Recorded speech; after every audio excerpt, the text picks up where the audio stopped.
ہمارے اندر ہی اسی فکر کے لوگ ہیں جو اسلام کے اگینسٹ کھڑے ہوئے ہیں، جس کو منافق آپ کہتے ہیں، منافق طبقہ جو اسلام کے اندر ہوتے ہوئے اسلام کے اگینسٹ کھڑا ہوتا ہے. اور یہ بہت، آپ قرآن کریم میں اس ٹاپک کو کثرت سے دیکھیں. تو یہودی آپ دیکھیں سب کچھ جانتے تھے، ان کو پتا تھا کہ رسول اللہ کی شخصیت کیسی ہے، رسول اللہ کہتا ان کے جو قریبی تھے، ان کے جو اوصیاء تھے، ان کا علم بھی رکھتے تھے. تو پھر بھی انہوں نے وہ کیوں کھڑے ہو گئے؟ اس میں وہی بات، ہوا و ہوس، اقتدار اور جو ہے نفس پرستی، اور وہ اپنے اقتدار کو باقی رکھنے کے لیے ان کے ایک طبقے نے یہ ساری گیم کھیلی اور عوام کو اپنے پیچھے چلایا. دیکھیں عوام میں اگر شعور ہوتا تو ادھر سٹینڈ لے لیتے. اگر عوام خود تورات اور انجیل کو صحیح طریقے سے جانتے ہوتے اور سمجھتے ہوتے تو وہ سٹینڈ لے لیتے اپنے علماء کے مقابلے میں. اس وجہ سے آپ دیکھیں آج بھی یہ موضوع بہت زیادہ ڈسکس ہوتا ہے کہ قرآن کریم جو ہے وہ ہمیں خود پڑھنا چاہیے یا علماء کے ذریعے سے پڑھنا چاہیے. تو دیکھیں قرآن کریم نے تو واضح طور پہ کہہ دیا نا کہ ہدی للناس، میں لوگوں کے لیے ہدایت ہوں. ٹھیک ہے، میں لوگوں کی رہنمائی کے لیے آیا ہوں. درجے فرق کر سکتے ہیں، ایک شخص جو ہے وہ پی ایچ ڈی ہے تو وہ ایک لیول پہ قرآن کو سمجھ سکتا ہے، لیکن ہے سب کے لیے ہدایت.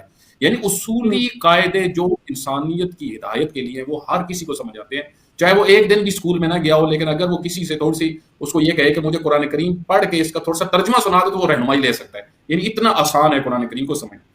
آپ دیکھیں کہ امام خمینی رحمۃ اللہ علیہ جو ریولوشن کی بات کی انہوں نے کہ ساتھ دینا اور شعور کتنی مہم چیز ہے، امام خمینی رحمۃ اللہ علیہ در حقیقت جن استعماری طاقتوں کے مقابل میں کھڑے ہوئے تھے وہ وہی ہیں کہ جو آج پوری دنیا کے اوپر اس طریقے سے مسلط ہوئی ہیں. اور آپ دیکھیں فلسطین کے اوپر جتنا ظلم ہو رہا ہے وہ انہی طاقتوں کی طرف سے ہو رہا ہے جن کے خلاف امام خمینی نے آواز اٹھائی تھی.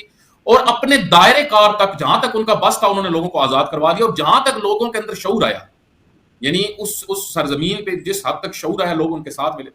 آپ بہت سارے علماء سے پوچھ لیں یہ بات جو ادھر تھے جس وقت امام خمینی رحمۃ اللہ علیہ فرماتے تھے کہ باہر نکلو اور قیام کرو، تو مرجع لیول، مجتہد کے لیول کے لوگ ایسے تھے جنہوں نے یہ کہا کہ یہ گدے کام، لوگوں کو کہا گدے، کہ جو خمینی کی بات سن رہے ہیں یہ ایک عوام گدی ہے.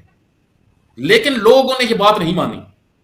انہوں نے یہ نہیں کہا کہ یہ پیر صاحب بہت بڑے ہیں تو ہم ان کے، نہ، جب ان کو حق سمجھ میں آ گیا، درست بات سمجھ میں آ گئی، قرآن سمجھ میں آ گیا، پھر آپ دیکھیں. آپ مثلا یزید ظالم ہے یا مظلوم ہے، ٹھیک ہے، اب یہ کسی مولانا سے پوچھنے کی ضرورت ہے؟ اب یہ کہ یزید جو ہے اس پہ لعنت ہو سکتی ہے یا نہیں ہو سکتی، کیا یہ کسی مولانا سے پوچھنے کی ضرورت ہے؟ یعنی ایک شخص جو واضح طور پہ ظالم ہے اور آپ کا ظلم بھی اس کو پتا ہے اور آپ جانتے بھی ہیں کہ اس نے امام حسین کو قتل کیا، اس کے باوجود آپ کسی مولانا سے پوچھ رہے ہیں کہ میں اس کو رحمت اللہ علیہ کہوں یا میں اس کو لعنت اللہ علیہ کہوں، تو اس کا مطلب ہے آپ اپنے شعور کو استعمال نہیں کر رہے. آج آپ دیکھیں ہمارے یہاں یہ میں خامنہئی کو مانوں یا نہ مانوں، میں خامنہئی کی تائید کروں نہ، کسی سے آپ کو پوچھنے کی کیا ضرورت ہے؟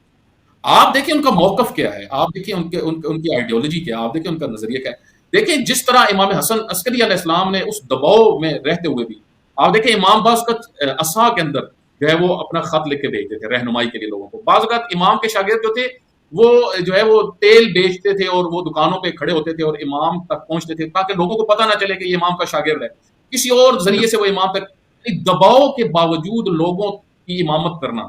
یہ اصل میں امام حسن عسکری علیہ السلام کی سیرت کا سب سے بڑا پہلو. اور آپ دیکھیں انقلاب اسلامی اس کی تجلی ہے، جس طرح آگے محسن بھائی بات کر رہے تھے نا کہ دباؤ میں آج آپ دیکھیں آپ کے اوپر میرے اوپر کوئی ایک اقتصادی دباؤ ہو گھر میں، ہمیں سمجھ میں نہیں آتی ہم اپنے معاملات کیسے لے کے چلیں، درس نہیں ہوتا، بات نہیں ہوتی، صرف آپ کے اوپر فائنینس کا ٹینشن ہو، مطلب بچوں کی فیس دینی ہے، یہ مسئلہ ہو گیا وہ مسئلہ ہو گیا، تو آپ کے اوپر اتنا. آپ دیکھیں ایک ملک جس کے اوپر ہر شیطانی طاقت اور اپنے بھی اپنے پرائے سارے اپنے بے رخی کیے ہوئے ہیں، ٹھیک ہے، پرائے جو ہے وہ دشمنی کر رہے ہیں، اس کے باوجود انہوں نے سٹینڈ لیا ہوا ہے اور وہ اس دباؤ کے باوجود امامت کر رہے ہیں. دیکھیں امامت یعنی جس طرح علامہ اقبال نے فرمایا نا کہ سبق پھر پڑھو عدالت کا، شجاعت کا، امامت کا. یہ امامت کیا ہے؟ یعنی تمہیں اللہ تعالیٰ نے امت محمدیہ کو جو خیر البریہ ہے اور وہ امت محمدیہ وہ اس درجے تک پہنچ سکتی ہے کہ وہ پوری دنیا کی رہنمائی کرے، پوری دنیا کی گائیڈر بنے، اگر وہ ہی محکوم اور غلام بن جائے اور تماشائی بن جائے جس طریقے سے آج مسلمان بن چکے. اور اس پہلے ہمارے بھائی نے جو کال کی تو اس کا وہ بھی یہی بات کر رہے تھے کہ یہ سارے خاموش دیکھ رہے ہیں سب کچھ اور ہم بھی اب سب کچھ برداشت کر رہے ہیں.